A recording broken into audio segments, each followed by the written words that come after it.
वफाकी वजीर खजाना मोहम्मद औरंगजेब ने कहा है कि मुल्क खैरात से नहीं टैक्स से चलते हैं और ये नहीं हो सकता कि हम सिर्फ एक तबके पर टैक्स लागू कर दें।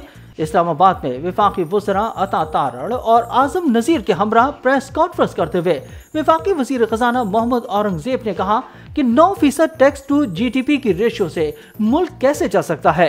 मुल्क खैरात से नहीं टैक्स देने से चलेगा। खैरात से स्कूल और अस्पताल तो चल सकते हैं मगर मुल्क सिर्फ टैक्स से ही चलता है। उन्होंने कहा कि सिम्स बंद करने वाले मामले पर गैर मुल्की सरमायाकार कैसे नाराज हो सकते हैं। जो 10,000 मोबाइल का बिल दे रहे हैं वो टैक्स रिटर्न फाइल क्यों नहीं कर सकते।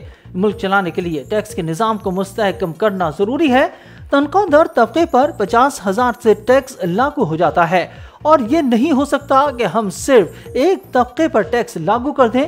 वजीर खजाना का कहना था कि IMF का प्रोग्राम पाकिस्तान के फायदे के लिए है। अगले 7 से 10 दिन में IMF का मिशन पाकिस्तान आएगा जिसमें आइंदा प्रोग्राम पर बात होगी। मोहम्मद औरंगजेब ने मजीद कहा कि महंगाई अब 17% पर आ चुकी जो बतदरीज मजीद कम होगी जबकि जुलाई अगस्त तक पॉलिसी रेट भी नीचे आएगा।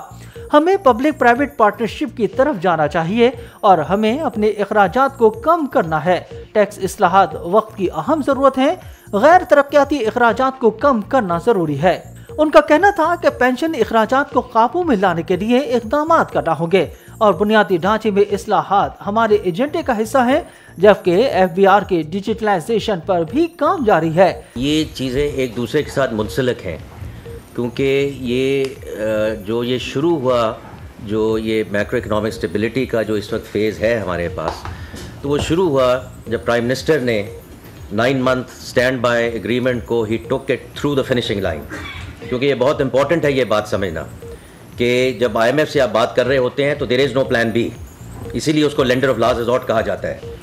तो ये बहुत ज़रूरी था कि उन्होंने इसको आगे as a said took it through the finishing line, लेकिन उससे भी ज़्यादा ज़रूरी ये था कि उसको सक्सेसफुली कंक्लूड किया जाए।